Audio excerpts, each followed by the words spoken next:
Good evening and a very warm welcome to your evening news bulletin with Television Tonga. Making headlines, inter-island shipping services to Hawaii and Ravao back to normal after a 2-week of disruption. Queensalote College still prioritizes preparing its students in all areas of life as part of the purpose of conducting the college's annual Bazaar, and more than 1,000 American tourists visit Nuku'alofa on the Sea Princess cruise ship during the weekend. There will be other news items later on in this bulletin, together with the latest news from around the region, sports and the latest weather. I'm Fatai Whainga'a with your news for tonight. From Parliament, the Member Parliament this morning passed 2 bills for the Ministry of Revenue and Customs, along with 6 cabinet decisions. The decision was made after the second and third reading in Parliament. The 2 bills include the Second Amendment for the Tax Revenue 2013 and also the Second Amendment Bill for Managing of the Revenue Services 2013.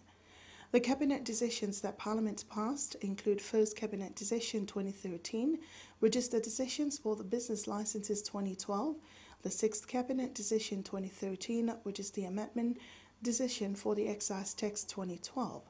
Also included was the 7th Cabinet Decision for the Management of the National Plans for the Retirement Benefit Funds 2012, the 8th Cabinet Decision 2013, the Optional Decisions for the National Plan for the Management of the Retirement Benefit Funds, and also the 10th Cabinet Decision 2013, the Amendment Decision for the Road Transport. Also in Parliament's deliberations this morning, other bills were also submitted to the House, which was handed down to the Whole House Committee for further discussions.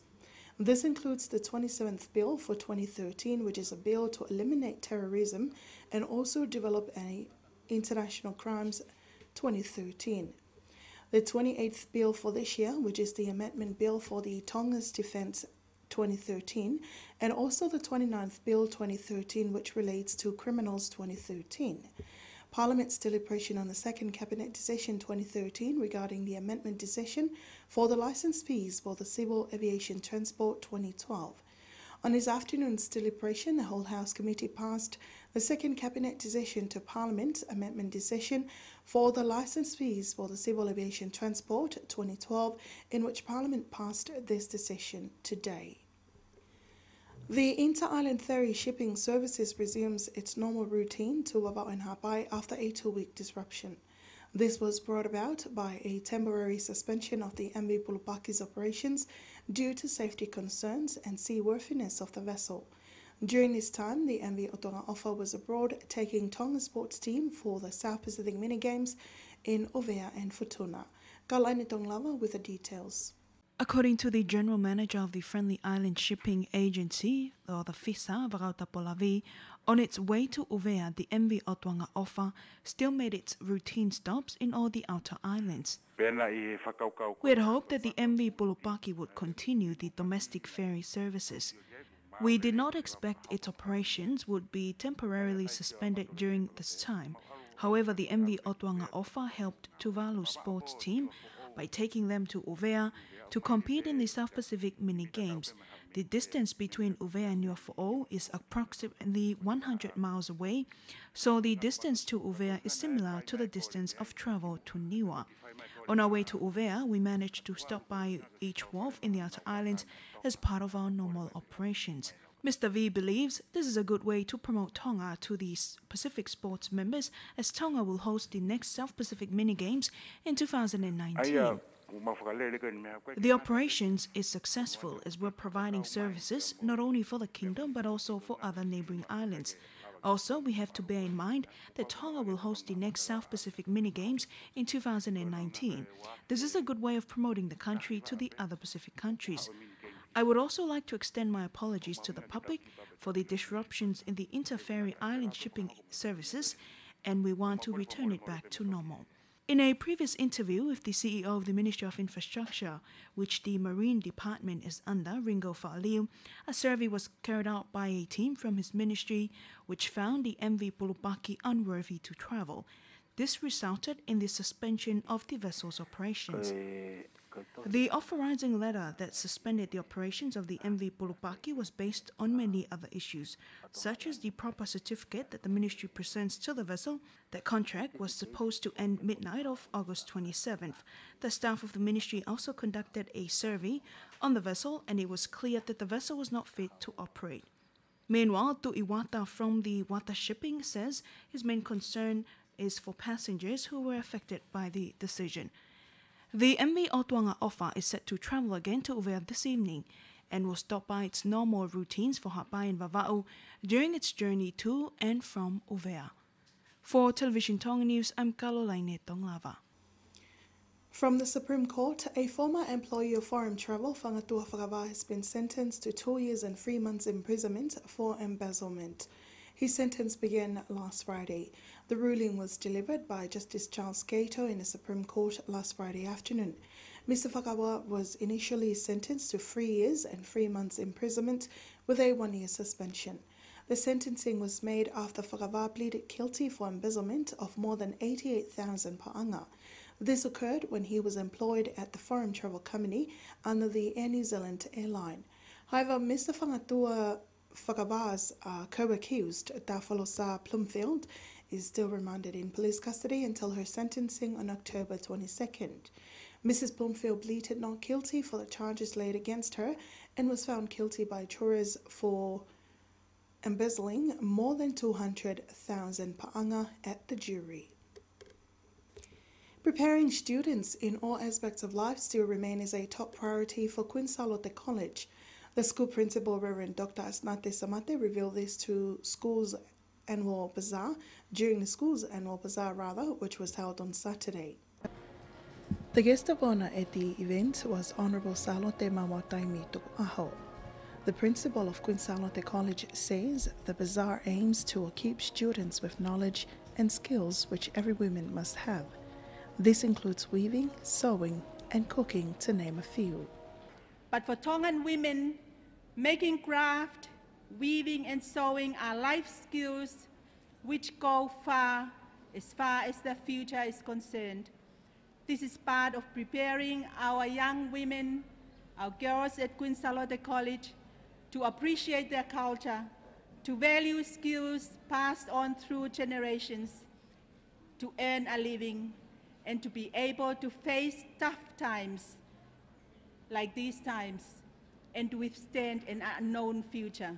The principal adds, despite much development such as new technology, the school continues to encourage the teaching and importance of domestic skills, which also help preserve our culture and tradition through the weaving of traditional mats and tapa.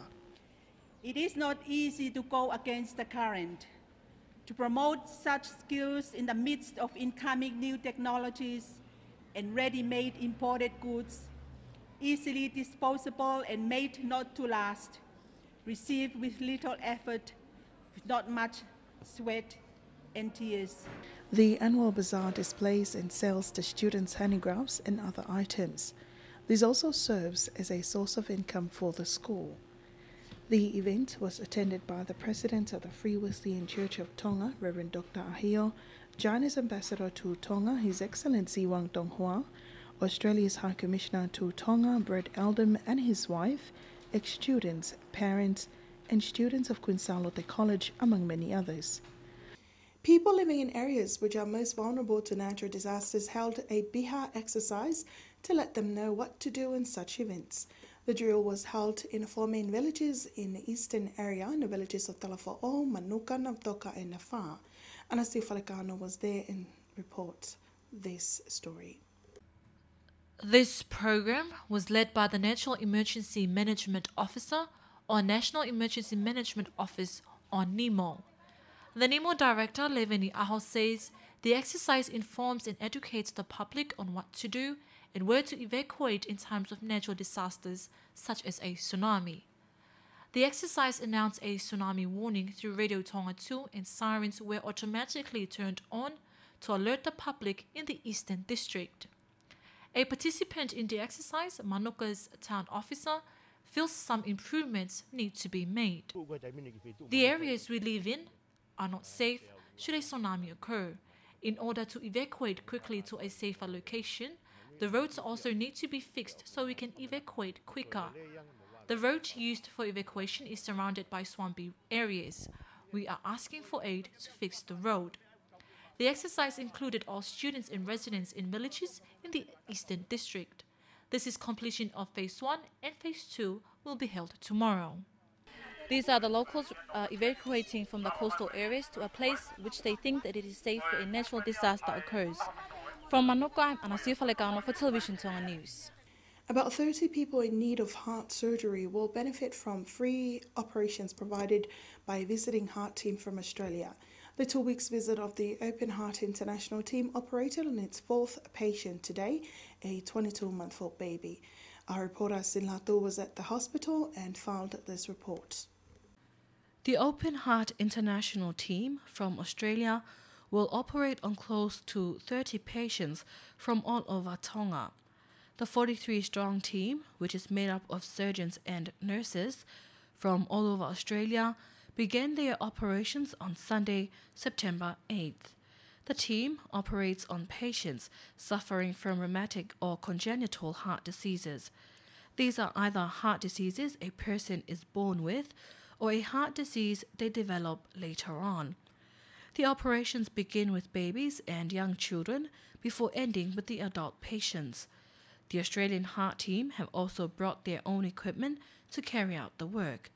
The team leader, Dr. John Walsh, speaks more about how the drive began. This is, I think, the 6th visit now to Tonga. We started in 1986. There were 2 visits in the 80s, and then I started again in the mid-2000s. And it started because one of our nurses from Sydney came here and saw the need and went back and told his colleagues. And from then on, they have enjoyed coming. They love Tongan hospitality. Meanwhile, Dr. Toakase Whakovi-Kaitau, the local doctor coordinating the open heart operations in Tonga, explains the types of surgeries that will be conducted. Most of the operations conducted will be open heart surgery. The surgeons will open the heart to operate on it. There will be a machine on hand that will be pumping or beating for the heart while the heart undergoes surgery.